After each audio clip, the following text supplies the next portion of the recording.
Om Purnamada Purnamidam Purnat Purnamudachyate Purnasya Purnamadaya Purnameva Vashishyate. Om Harihi Om Shri Gurubhyo Namaha. Harihi Om.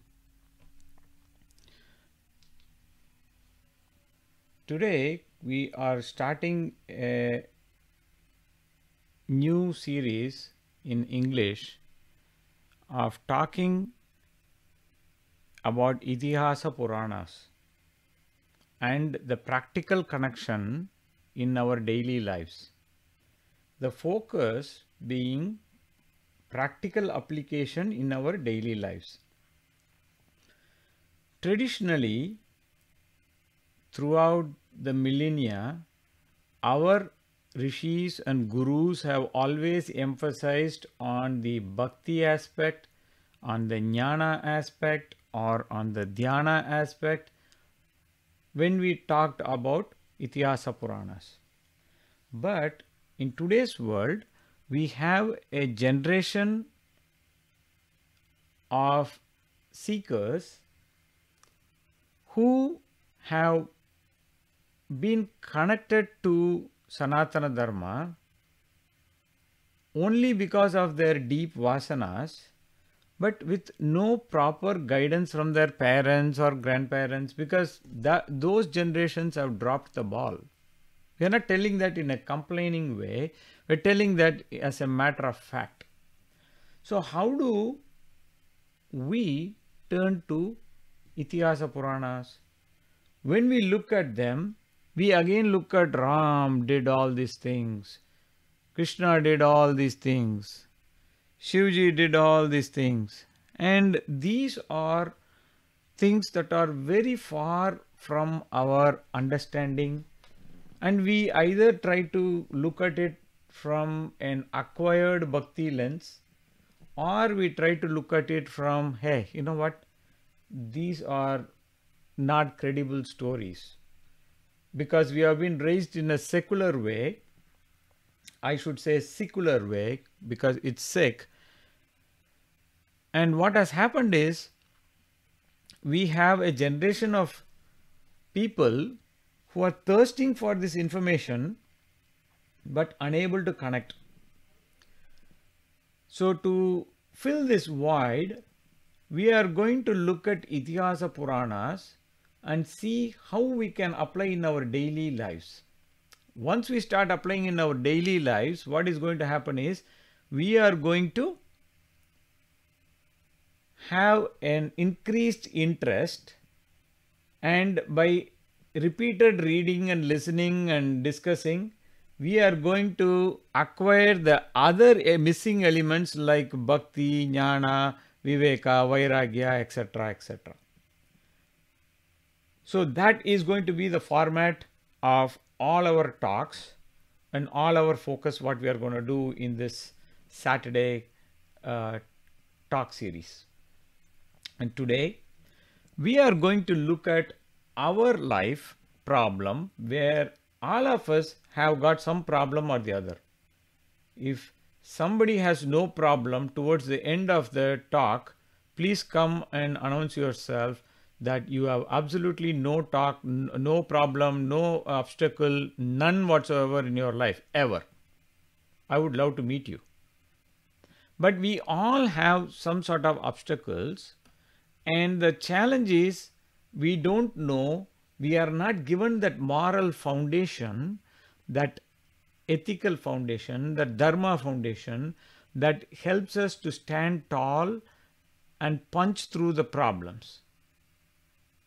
To avoid that lacuna, today we are going to look at a three-part series of Hanuman.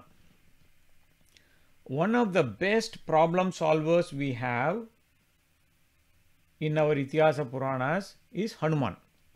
And we are going to confine this entire sequence to Sundarakanda. So today we will send Hanuman towards Lanka. Next week we will look at Hanuman doing the search of Sita and encountering a lot of problems. And finally, after he meets Sita, he encounters way more problems. And the funny thing is, if you think the first set of problems we are going to discuss today is too big and unsurmountable for most of us, wait till the second, where we will kick it up a notch and the crescendo increases when we go to the third. So we are going to draw a lot of life lessons from Hanuman's example of how to overcome obstacles. And again, we are going to keep it simple. So the format is going to be that we will first have a quick review of that section of that story, because for many people, they have either watched only the TV version, which is now dominated by authentic players who are making the story stretch in all directions. And the second problem is, even in the TV version, if you say we will look at the old Ramayana version, even there were a lot of distortions. So we are going to stick to Valmiki's account, and we are going to keep it clean and simple so that everybody can follow, because some people have grown up without knowing all the pieces of the story. So without any further delay, let's jump into the story. So what happened was, when Sita was kidnapped by Ravana, Rama came searching, struck a deal with Sugriva, and he eliminated Vali. We will look at the Vali episode some other time about the merits and the questions, concerns surrounding that, but that's not the focus today. And then when Sugriva was crowned the king, Sugriva, as usual, was lost to his vasanas and forgot about the promise.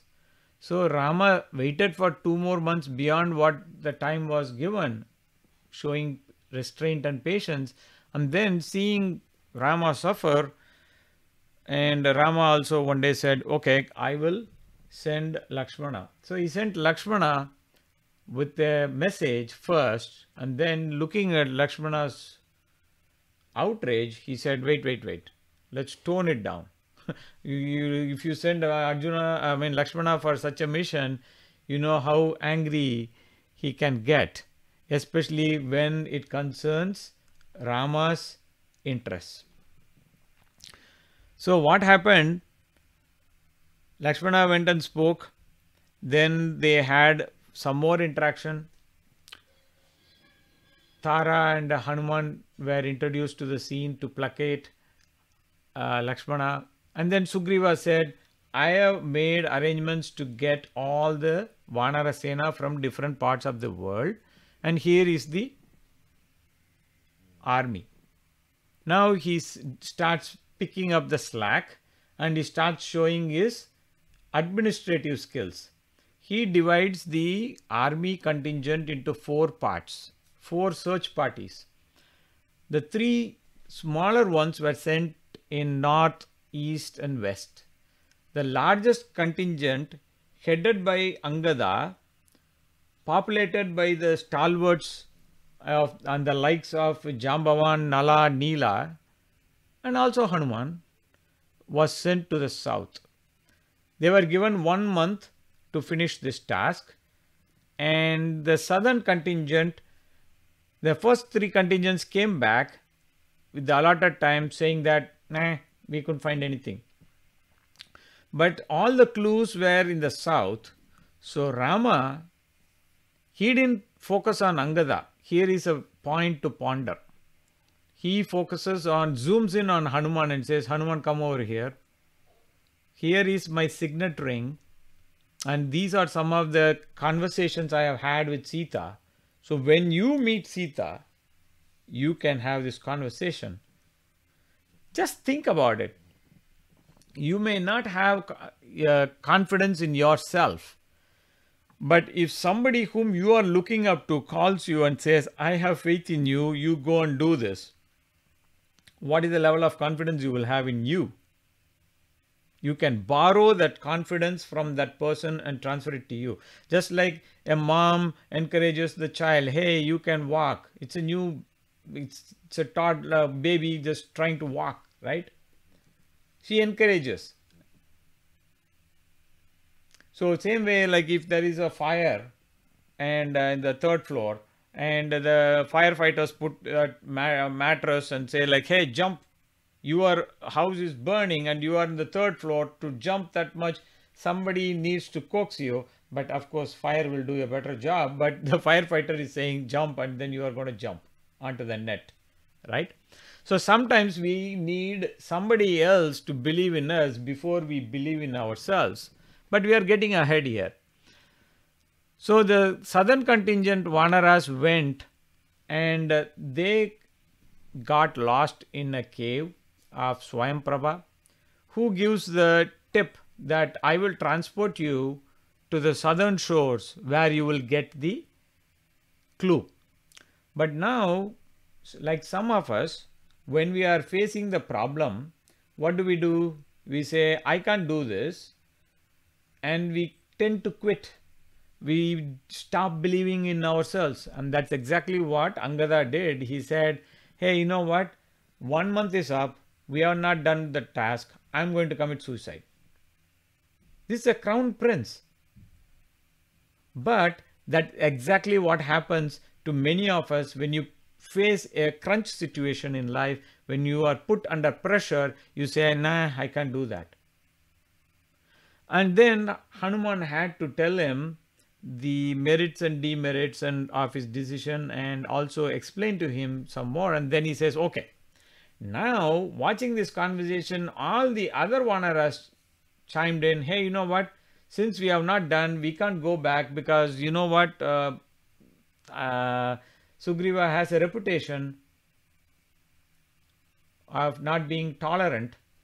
So he is kind of like very strict with his implementation. So we can't go back. Our lives are anyway at risk. Why don't we stay here? We will fast unto death, and we will do that. While this conversation was going on, Hanuman was seated in one corner. Now the popular information, now some of the messages will be different, because in Valmiki Ramayana things are different. Remember, there is no Lakshman Rekha in Valmiki Ramayana. So our source is Valmiki Ramayana, not Tulsi Ramayana or Kamba Ramayana or any other dozens of Ramayana that exist. So people normally say that Hanuman was lost, and then Jambavan came and gave all the advice, and he reminded him of everything. Yes, Jambavan did remind him, but before we transition to Hanuman, Valmiki gives a clue.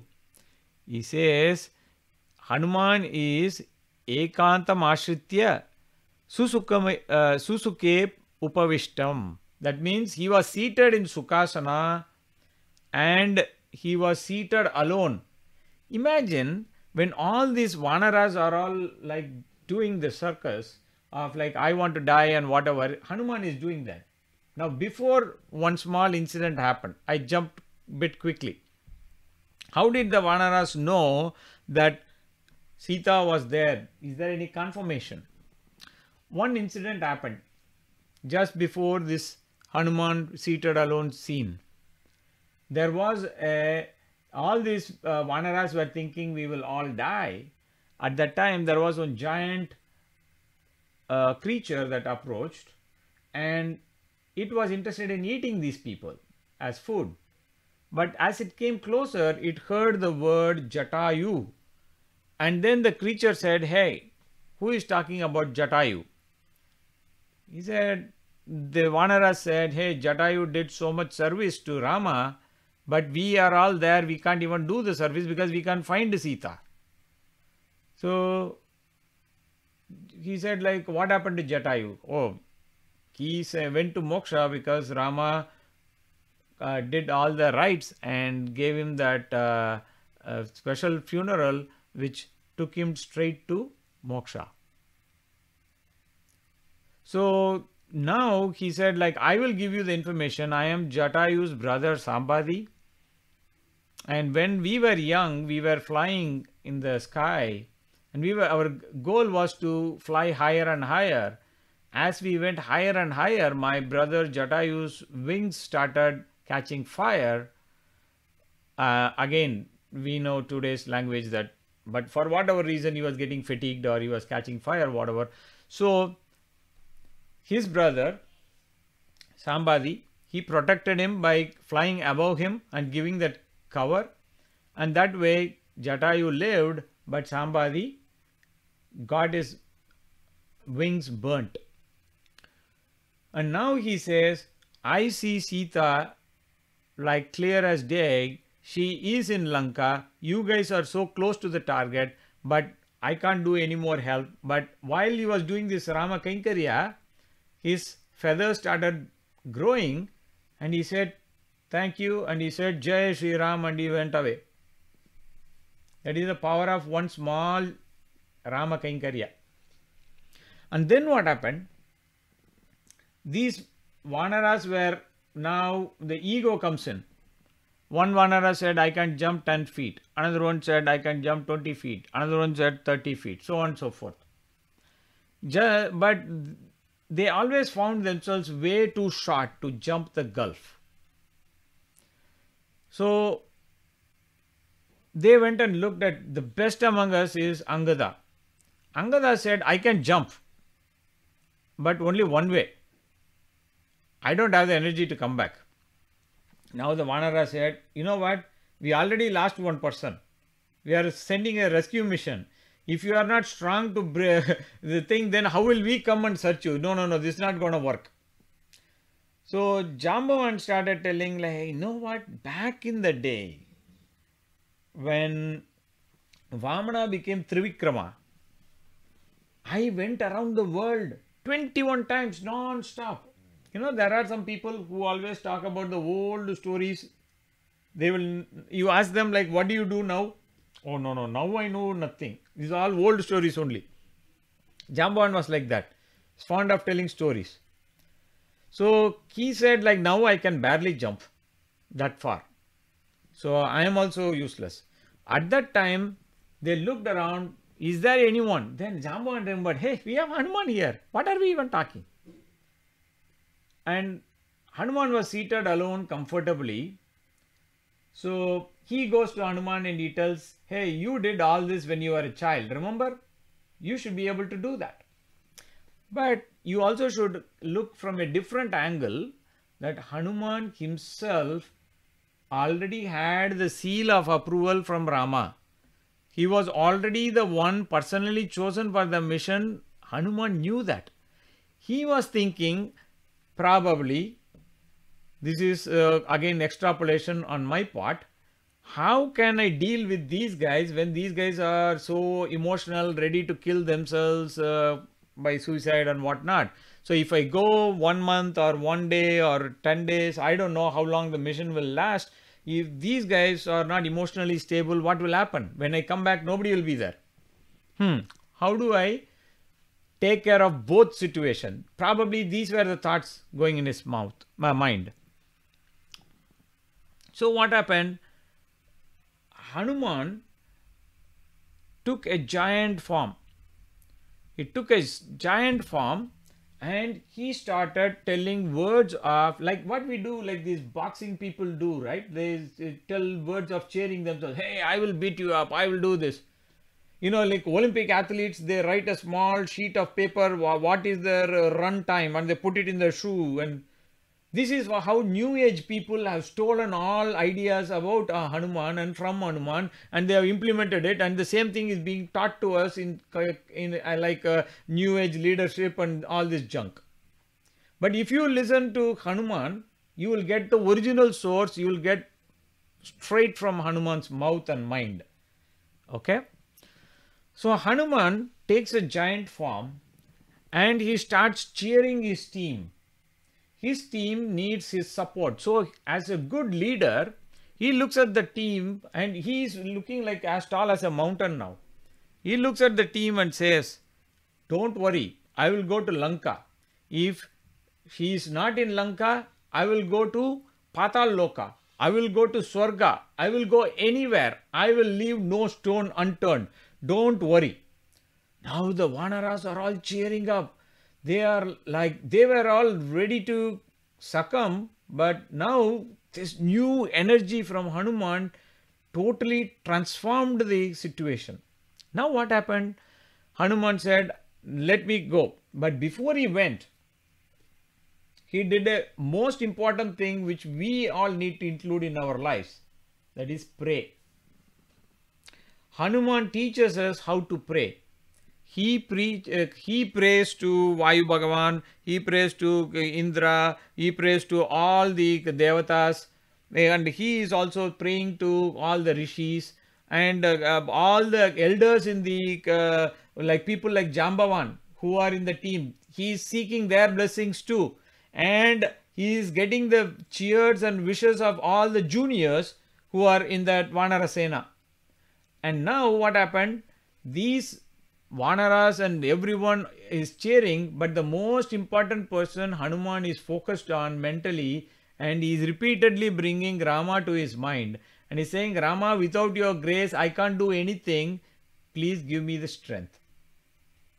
With those thoughts and words, Hanuman lifts off like literally like a rocket. If you go and look at the description what Valmiki has given, it's almost like Hanuman is a super giant rocket that is launching off, starting from how the wind is affecting the, how the there is impact on the ground, how when he is flying over the water, what is happening, the ripples on the water, how the airflow on his chest is forming ripples in the water below.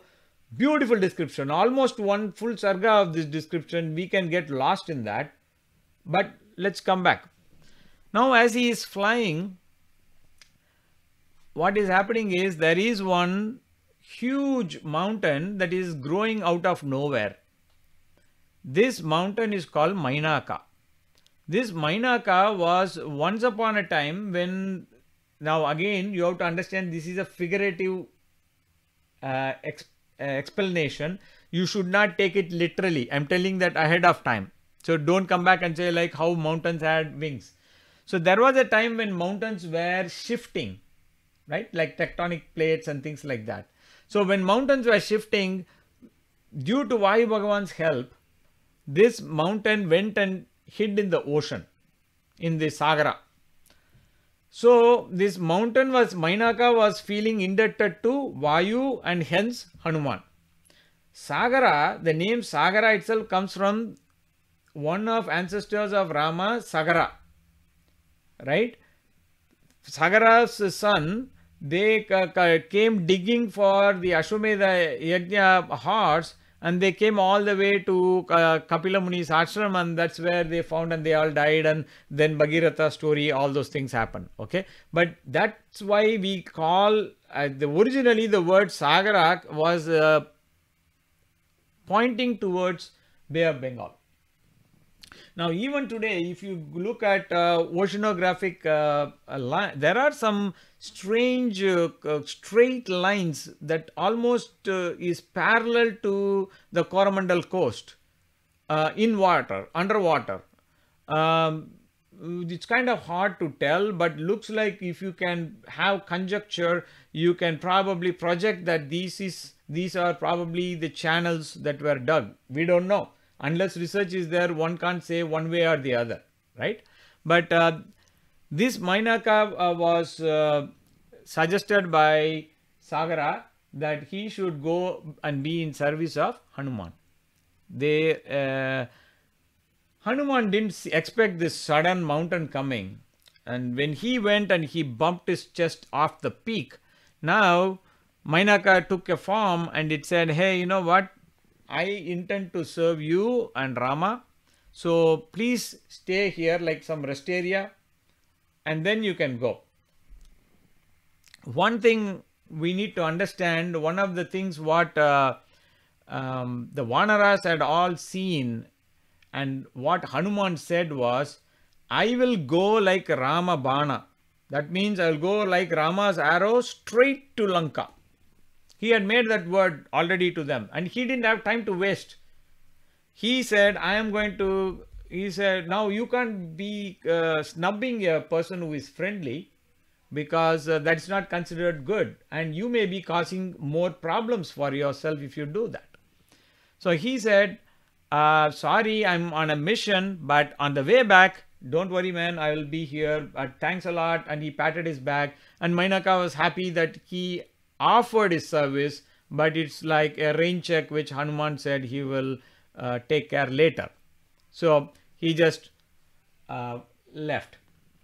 Now the Devatas, they thought, hey, Rama took avatara for us. A lot depends on this mission if Hanuman is going to be successful or not.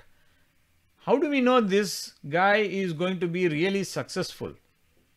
So they called a Nagamata, Surasa, and they gave her the powers that she can grow to any form, her mouth. So she came in front of Hanuman in the form of an ugly Rakshasi, so that Hanuman cannot think straight. And she said, I have got the boon from Brahma that you have to enter my mouth and you are my food. Hanuman said, like, hey, I'm going on an urgent mission. Why are you wasting my time? No amount of logic was helping. So Hanuman said, okay, let me trick her by growing double my size. Hanuman was already in a giant form. He doubled his size. But the funny thing was, this lady quadrupled the size, so she could easily swallow like Hanuman was a piece of candy. Hanuman increased his size even more, and this Surasa would match. Hanuman said, like, this game is not going to end, because looks like she is having some sort of blessing. So he became so big, and Surasa also kept going so big. And she said, you got to enter my mouth. Hanuman said, no problem. In a blink of an eye, he shrunk himself to the size of a small thumb, and he went inside the mouth. He made a big, huge, giant turn, and he came out and he said, hey, your condition is fulfilled, right? And then Surasa told that who she was and why she came, and showed her true form. And he said, you know what, you are not only big and strong, but you are also so intelligent. You will be successful in the mission. I just came to deliver that message after testing you. Your mission will be successful. So when somebody is going on a mission, if there are words of encouragement, that always helps. The third and last obstacle, the final obstacle in the route was Simhika, who was a demoness, and this Rakshasi could take any form, and she had the ability to control a shadow, and if it is a bird or anything that is flying, and she could just swallow that. And Hanuman already had this information, like in his database, because who was the best person good in hide and seek? Sugriva. Why? He was afraid of Vali. Wherever he ran, he knew the entire world geography. So if you want to know what was the geography lesson in Ramayana outside India, you should listen to what Sugriva tells Hanuman. He gives the geography of the world at that time. Okay?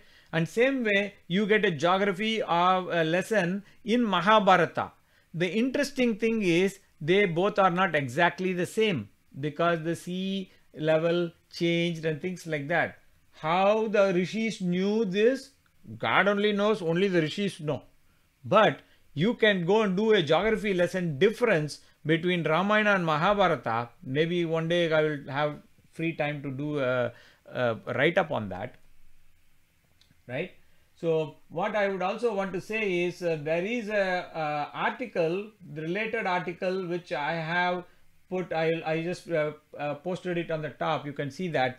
That article will give you pretty much what I'm going to talk in this today's talk. Okay. So anyways, Simhika's information was already available. So Hanuman knew this, like when you are flying a plane, fighter plane, you need to know there is something called as friend or foe. There is an identification mechanism. All planes have, fighter planes, so that you don't shoot your own plane, right? That's what happened in what is it like a couple of years ago, right? In Kashmir, our helicopter was shot by ourselves, right? So that was a failure because of that mechanism didn't work. So Hanuman had the friend or foe mechanism. He understood Simika was a foe fit for destruction, so he went straight when she was trying to grab him. So he doubled the momentum and he went straight for the kill and he destroyed her. And now from there he comes out after killing her. He sees at the distance Lanka, and that's where we will pause the story part today. But we are going to go back and do an analysis and see how this is going to be applicable in our daily lives. That is more important, right? See, we are trying to, you may have a bullet train and you may have all the coaches of Bhakti, Jnana, Vairagya, Viveka, all the coaches are there. But if the first coach is not connected to the engine, then your engine, however good it may be, cannot pull the train.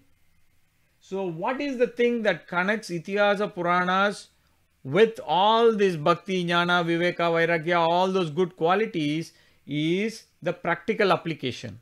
And that is why we are going to focus on the practical application part and connect the engine, what the rishis have given in the Itihasa Puranas, and connect it with all the coaches and caboose, as we call in the Western world, and we are going to connect them.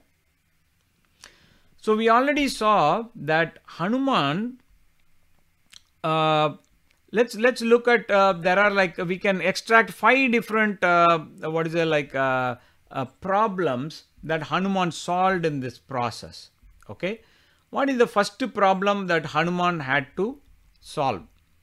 The first problem is, you don't know what is the magnitude of the problem. You don't know what you are dealing with. In our lives, many times we run into problems where we have no idea of what the actual problem is. And without understanding the problem, how will you solve the problem? And that is exactly what happened to Hanuman and the Vanaras. They are trying to find Sita. They didn't know till somebody came and told. Now they know that Sita is there, but you can't go back and tell Sugriva, hey, we heard that Sita is there. Sugriva will say, like, are you crazy? Did somebody go and meet her? Did somebody go and get a confirmation? What is the proof that you guys are not lying? Right? So you want a confirmation, right? So the Vanaras needed that sort of thing. So we already saw how we will take both the angles, both the interpretations here. First interpretation, Jambavan acts like a guru. He comes and reminds the hidden powers and potential of Hanuman, and he reminds the importance of the mission, and that awakens the old memories of Hanuman. This is one popular picture that we are all given normally.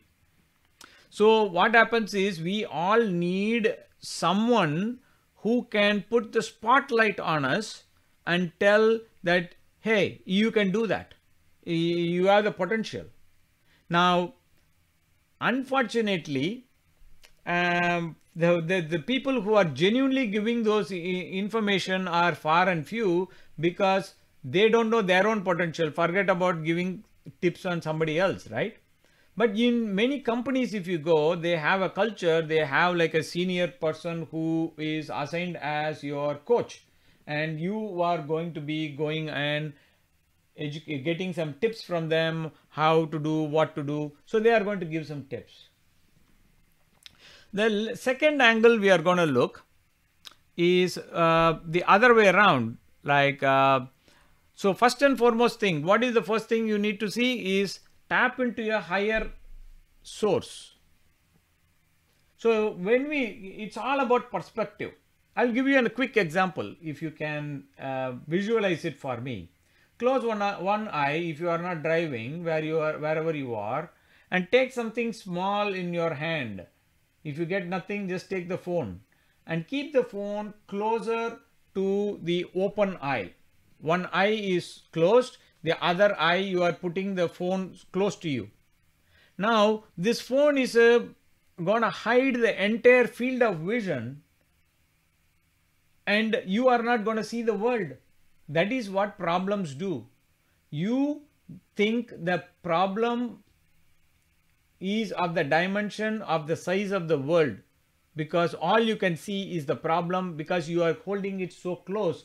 So now take this phone, don't throw it away, but imagine, do a mental experiment. If you put this phone, let's say like 2 streets away, can you spot it from here?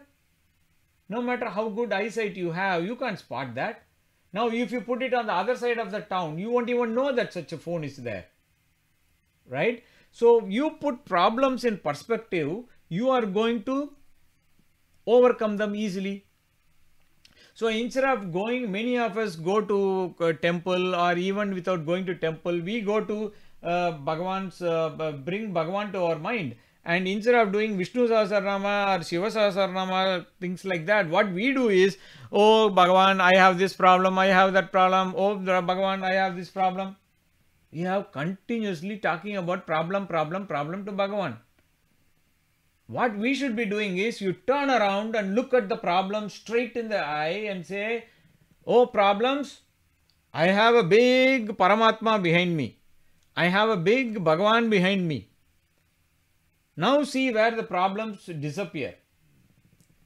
So we have to change the perspective, and we have to change the way we think for us to connect with this true potential of ours, right? Now look at it the other way around. Now I said I will give you 2 different perspectives, right, for this particular incident. So the second problem is, no one around you believes in you. Now not only in you, no one believes in themselves. That is the worst problem, right? The worst problem is, like, you turn around, all the Vanaras, they may have had great potential, but they are all afraid of Ravana.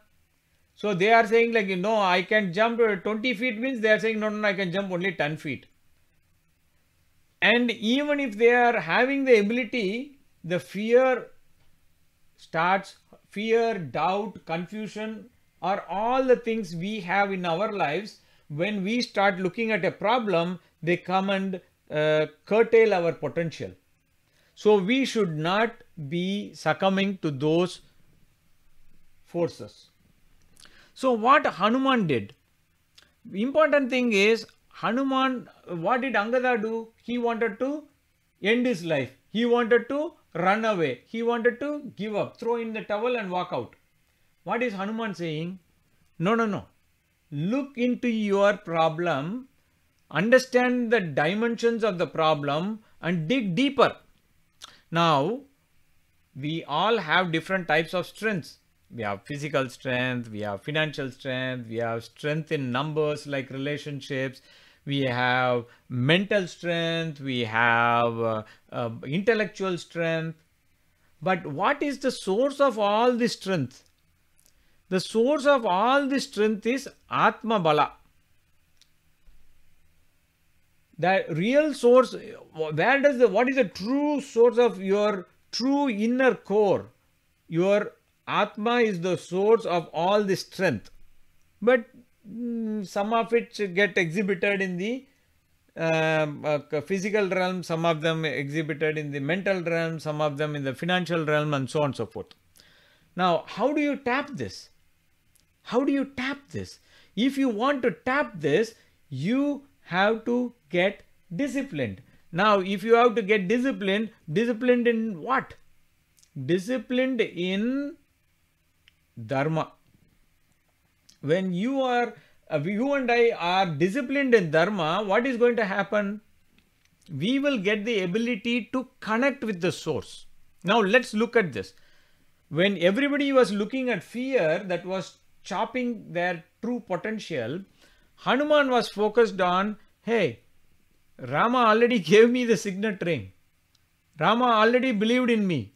He told me so many things to communicate to Sita already, which means that I am already the chosen one for the job and I am going to do it no matter what. I will get the job done. So when Hanuman has got this kind of thoughts, that comes because Hanuman had clarity. Why did Hanuman have clarity? Because he was rooted in Dharma. He was not only rooted in Dharma, he was also doing the mission with Nishkamya Karma. He was not worried about the outcome. He was not busy. Oh, you know what? In between, we are going to see he did have thoughts go back and forth, but he didn't have that attachment because everything is Bhagavan Seva. So he is not doing it for his personal likes and dislikes. No raga and dvesha involved here. Here all he is thinking is, I want to serve Bhagavan. And how is he serving Bhagavan? He believes that he is the Ramaduta. Now, we are going to see, catch this point and note it. Hanuman goes with a small, very infinitesimally small ego of all these people I have come and I am the Ramaduta. But once he meets Sita, he gets a total transformation and he becomes a 100% Ramadasa. Okay, that tells you Hanuman is probably the picture example for showing humility. You won't find any personality who has more humility than Hanuman in any Itihasa Puranas. Despite his strength, despite his prowess, despite his intellect, he was the most humble person. Despite that, he could not transform into Ramadasa without giving up that little badge of honor of Ramaduta. Okay, now we will come back to this point bit later. Let's see what happened. The problem we are talking about is like no one believes in us and we don't believe in us. So the most important thing what we need to do is, if nobody in say in our family believes in us, the society doesn't believe in us. So if we are in that kind of situation, what happens is, first thing you need to understand is Bhagavan believes in you. How? Because you and I could have become, for our karma, we don't know, whatever we have done, we could have been a crow, donkey, ant, whatever, right? But we are all given one wonderful human form. On top of that, we could be like all these, some of these crazy people who are the super crazy left-leaning and Hindu-phobic people. Instead of doing that, we are given enough buddhi to think about Bhagavan. So that itself is proof that Bhagavan has given us double dose of his blessing. Imagine if we are born as a Hindu in Pakistan or Bangladesh. What is our plight? So Bhagavan has blessed us that we are in a safe place, that we could practice thinking about him. So we know that we are more than blessed multiple ways, right? Okay, Bhagavan is there, but that is not going to solve my problem, right? My problem is how to do the exam tomorrow, or something else, how to pay the bills for next month, or something like that, or maybe how to get a college admission, because we deal in all this chiller buddhi, right? We don't deal with what is it, this big picture mind. We always deal, we go to Bhagavan with like, hey, I want 10 paise, please give me, right? That kind of mindset. We need to get rid of that. How do we do that? The way we do that is, we have to get a greater purpose. How do you get a greater purpose? By getting a bigger vision. Bigger the vision, bigger the freedom, bigger the mission. Okay. Now, the second thing we can also do is focus on our kartavya, on our duties. Now, the problem with this word kartavya is, we have brought it down to a secular plane. I'll tell you what I'm saying. So, husband is there. Husband thinks going to office and saying, hello boss, working there, and making that money and running his household, that alone is his kartavya. I'm not saying that is not kartavya. That is his kartavya. But what is the bigger kartavya we have? We are born as a human being. We have been given a chance that we can either go up or down. We can go forward or backward. We can go in the Shreyas Marga or the Preyas Marga. We can do whatever we want. We are given that freedom, absolute freedom. So what should we do? We should be focusing on getting rid of all these junk vasanas we have been carrying for God knows how many janmas, and we need to focus on that Paramatma. We need to develop some bhakti, we need to develop some jnana, we need to make this janma count. So how do you do that? That is where kartavya comes. So we have a kartavya as a husband, but do we remember the kartavya as a manusha? As a human being? And we also need to remember the kartavya we have for the other people. So in movies and all they show, right? Like one hero, he is caught in some risky situation. Immediately he brings to his mind's eye, oh, I left my wife or my child or something like that, my mother or something like that. And then immediately he gets energized and he goes and beats up all the bad guys, right?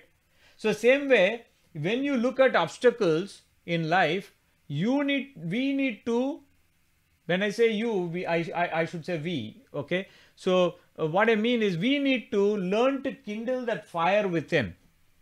You may kindle that fire, but what is the real source? You may have the world's #1 best vacuum cleaner. You may have the world's best ironing board. You may have the best washing machine. You may have everything. But if you don't plug into the socket, they are useless. May have the world's best phone. If you don't keep charging it, it is totally useless piece of equipment. So how do you charge? You charge.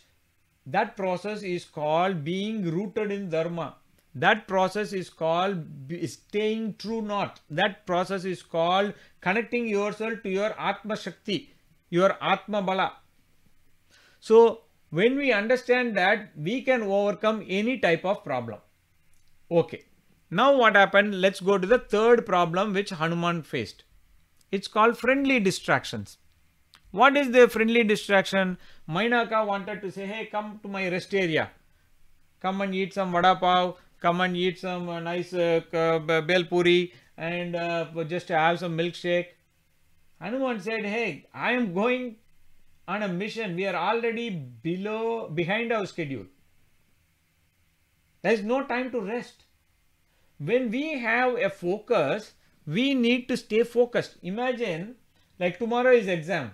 That's when the two of the useless people whom we call as friends, they will come. And they will say, hey, you know what? Forget about exam, man. I got first show tickets for the movie we have been waiting all the year. One useless Khan is acting. So we go and blow up our entire future watching some junk. So this is called friendly distraction. So in our life also, for example, you may have, let's take a different example. Let's say, for example, you make X amount of dollars or rupees or whatever.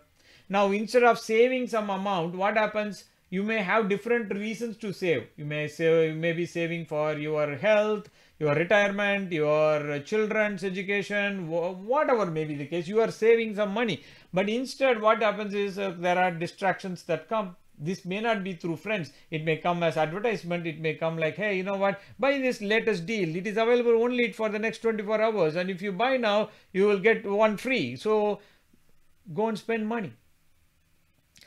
So the ability to challenge the desires and the distractions is very crucial for us to overcome obstacles in life.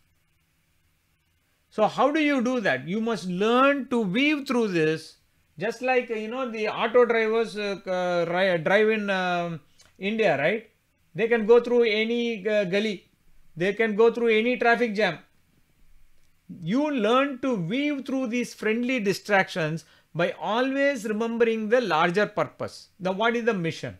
Now, the problem is if your mission is not rooted in dharma, then what happens is you may be doing all the thing, but you will finally not get the big picture support. So again, it goes back to staying rooted in dharma. The fourth obstacle we are going to talk about is what Hanuman faced in the form of Surasa. They come as tests and challenges, right? Now, for example, if there is a final exam, let's say that 12th exam is there. In every Indian school, you will have something called as model exam. What is model exam? Just like and in some schools, they have a series of model exams, and usually model exams are kept even tougher than the real exam. Why? So that they can increase your ability to handle the problem. How do boxers train? They train so hard that they may even collapse during training. But that's what makes them so strong in the ring, in the boxing ring. When they are facing their opponent, all the training comes to the rescue. So when you and I are not taking time to train and hone our skills, how are we going to look at the problem in the eye? Let's say, for example, there is a very troubled job market, and are you keeping your skill set current? Let's say, for example, you are in the market for getting married, for example. Now, are you looking clearly with what you are not ready to compromise? So, for example, I know a person very personally. They compromised on one thing they should not have. They were told that this person was all good and great and whatever, but what they compromised was the person was alcoholic, and it was being marketed as a social drinker. But after marriage, it so became that it was not social drinking. It was like he was drinking everywhere.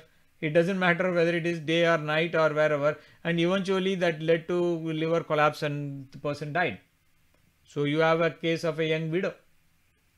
So don't compromise on values. So what is the test and challenge about?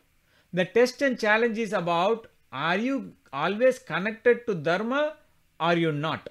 So you will always be tested. We will always be tested in life when we face these challenges. And when we face these challenges, what do? We should face it with a calm mind, sharp intellect, and we should also focus not only on solving that problem. What we should be focused on is also make that problem build our strength. Just like Hanuman turned the plates. From the challenge, he got the blessing. So same way, when we go through some life situations, use that lesson to make yourself stronger. And we all are smart enough, we are doing all sorts of things, we can do that. And all we have to do is look at Hanuman, and instead of saying that, hey, he is Hanuman, he can do anything. When I will give you a secret sauce, if you will. When we look at the Nirguna Brahma, that Nirguna Brahman, we can't understand what it is. We can barely meditate on it. Even rishis can't find words for it. Then that Nirguna Brahman becomes a Saguna Brahman. And that Saguna Brahman, we are able to connect. We are able to see the glory of it. We are able to connect. We are able to understand. Wow, this is Shivji. This is this, that. We are able to. But still, it is clouded in Maya. So we don't get much. So Bhagavan is so gracious that he takes avatar time to time. And when Bhagavan takes an avatar, we can't emulate Bhagavan. Can we follow Krishna everything? If you say, yeah, I want to marry that many girls, like that is the only thing some silly minded boys can think. But the problem is, what happens? Can we follow Krishna in every way? He is an avatar. In a couple of days after his birth, he drank poison. Who are all ready to try that now? And he danced on a snake. maybe instead of dancing on the snake, I will give you one hand, you hold one black mamba, one hand you hold a cobra. Okay? See, avatar is out of our reach. So what do? We look at the avatar's great qualities and see which are all human and try to strive to map ourselves to that level. So when we elevate ourselves to that level of Bhagavan's human qualities from wherever we are, then what happens is we rise to the level of Bhagavan's feet, and then Bhagavan will do the rest.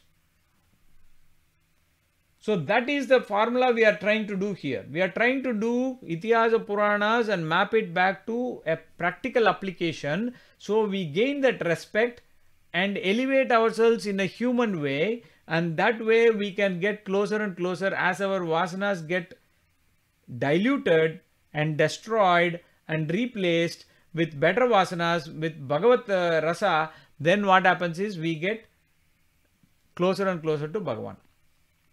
The last obstacle which Hanuman faced was that of facing a real opponent. Now, we are not going to be meeting real opponents where we have to take a gun and shoot or something like that. That's not the thing. But you have to be sure about where these negative characters are. It could be in the political arena. It could be in the other company which is doing all illegal stuff, trying to destroy you and your company. It could be anyway, right? So we have to understand these negative sources and deal firmly so that we can deal with it quickly and decisively. Okay, so the most important thing we saw are all the obstacles what Hanuman got challenged with, how Hanuman not only circumvented and successfully overcame with it, but at the same time we are focused on mapping it back to our lives, because that's the most important thing. We already saw that Hanuman chose to connect with his true source of strength. In his case, he found it in Ramanama. In our case, we will definitely follow his example with Ramanama. No question on that. Okay. The other thing is Hanuman also didn't give up his responsibilities. He saw that his team was looking up to him. So instead of saying like, okay guys, I will go and do my search and I will come, he took a giant form. He inspired the people who were his followers. So whether it is yourself, or whether it is you inspiring your family, or whether you inspiring the society, it depends on our level of vision to expand. If I am all by myself loner, then I need to inspire myself so that I can be of a positive impact. We are not living in an island, right? So the thing is that we are all interdependent. So what is the impact that I am causing on the other people in a positive way? Right? So that is the responsibility. How am I protecting Dharma? All the listeners here, satsangis here, ask yourself a question. How am I contributing to the Sanatana Dharma's protection? How can I do that? What can I do that? Don't say that I am too small. Don't have such a big ego that you are too small, because it is only the ego that is big that is blocking. So all we need to do is take that ego and put it on the side and take our small me with small capacities and connect it, plug into that power source of Atma Bala. How will be you able to do that? By deepening your connection with Dharma, by living Dharma at a higher level. And that is the only way we will be able to do that. And we saw that all these techniques are being stolen and remarketed, repackaged. They just chop Hanuman and Rama name off of it as new age talk. So why can't we go to the source and learn it ourselves? So what is the secret sauce here? Pick up the source. Pick up Valmiki Ramayana. Pick up Bhagavad Gita. Pick up whatever and study it. Now, if you say, no, no, no, it's too hard for me, then go to some sources where there are so many great people who are giving a lot of free resources. Now, make sure you go to a good source. Don't go to some cult-like sources. I will underline the word cult. There are so many cult-like sources. We don't want to go there. There are a lot of articles, more than 110, almost 110 of them on my blog. So that is my small squirrel contribution to put articles like this. Why did Agni Pariksha happen? Or what is the subtle dharma behind Vali Vada? Or what is Gopi Vastrahara? What are the real facts behind it? Or what happened during Drona's the incident when he asked for Ekalavya's thumb. So many such articles and a lot of my other thoughts are also documented. So that is a small way. If you don't like my writing, that's fine, but go and take from source, some source that is connected to the source at least, and try to have a daily dosage. Now, lastly, we are going to conclude with one small thought what Hanuman gave to himself. Further in the Sundarakanda, in Lanka, a lot of doubts come to Hanuman. And Hanuman is doing a little introspection, if you will. He is looking at himself and he is saying, hey, you know what? I need to figure out if I am even meant for this task. Can I even finish this task? Sometimes serious doubts come to us. So Hanuman gives these guidelines to himself. Now, if Hanuman gave these guidelines to himself, that means that he is just giving a slap on our wrist and saying, hey dummy, it is for you. Because Hanuman doesn't need this kind of cheering, but even Hanuman faced it. So what does that tell? We need this more than him. So what did he say? He said, when you are on a mission, if you are already putting the hard work, underline that you are already doing hard work and the right work. Hanuman is of the firm opinion we need these 4 qualities. What are they? Dhriti, Drishti, Mati, Dakshyam. He says Dhriti, Drishti, Mati, Dakshyam sa karmasu na sidati. Without these 4, you cannot completely be successful in the task or any mission you are doing. What is Dhriti? Dhriti means fortitude, courage. The odds may be against you, but you are still connected with Dharma. I want to present a small redefinition of victory and defeat. Normal conventional understanding of ourselves, of most people, is victory. I set out for a goal, I get it. Then that is victory.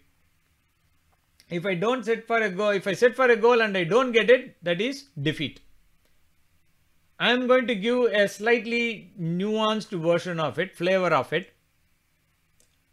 Victory is your stickability to Dharma. When you are trying to follow Dharma, if you fall flat on your face, can you get up one more time and stay focused on the task? That is fortitude. That is victory. That is what I would call as a real victory. The stickability to Dharma in thought, word and action. And this is despite the repeated failures. Now here, it doesn't matter whether you succeed in the task or not. That is exactly what happened to Harishchandra. He was determined to stick to speaking truth at all costs. So Dhriti is fortitude. Now fortitude may come from different types of courage. Hey, I am super strong, But if you have a weak moral fiber like Ravana, all that strength, all that thing will evaporate when you meet the right circumstances. So, Dhriti means not only courage, Dhriti means having the backbone straight and being planted strongly, firmly in Dharma.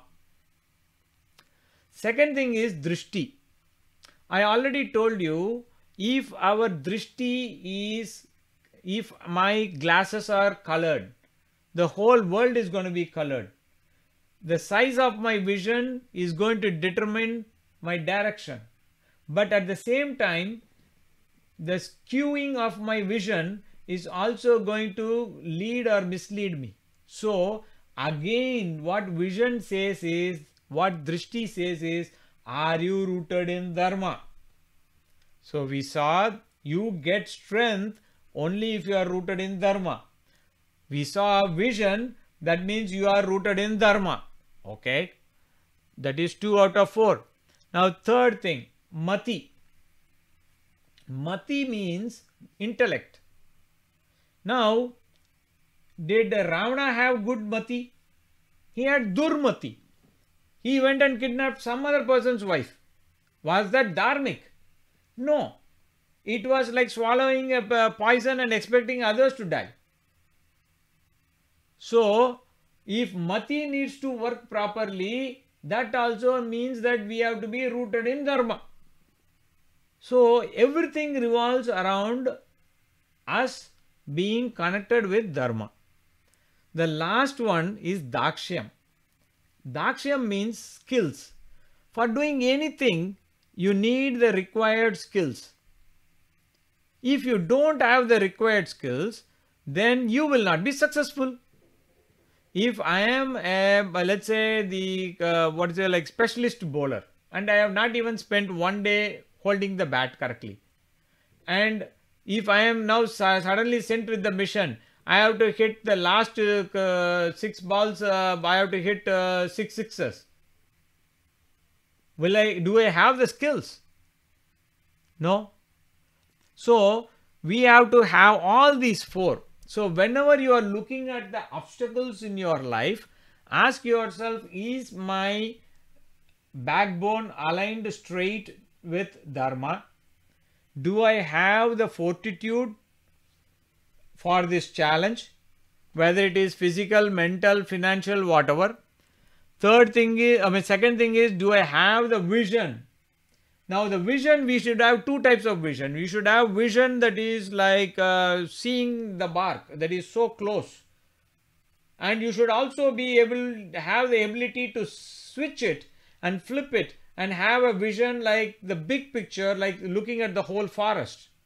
So can you look at the bark, and can you next second can you switch it to seeing the big picture as a forest?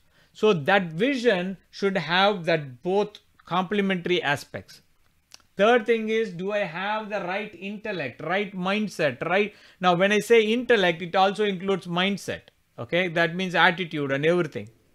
And the last thing we saw was Dakshyam. So thus what we did was take a small incident in the life of Hanuman, and we brought our microscope and we started dissecting it, and we started applying it in our daily lives. And thus we have firmly established a connection with Hanuman. So we are going to continue this journey for the next couple of weeks, and we are definitely going to take this journey further and further with other Itihasa Purana stories in the weeks and months ahead. With that, I would love to close this session. If we have any questions or answers, we can continue with that. And Jai Shri Ram.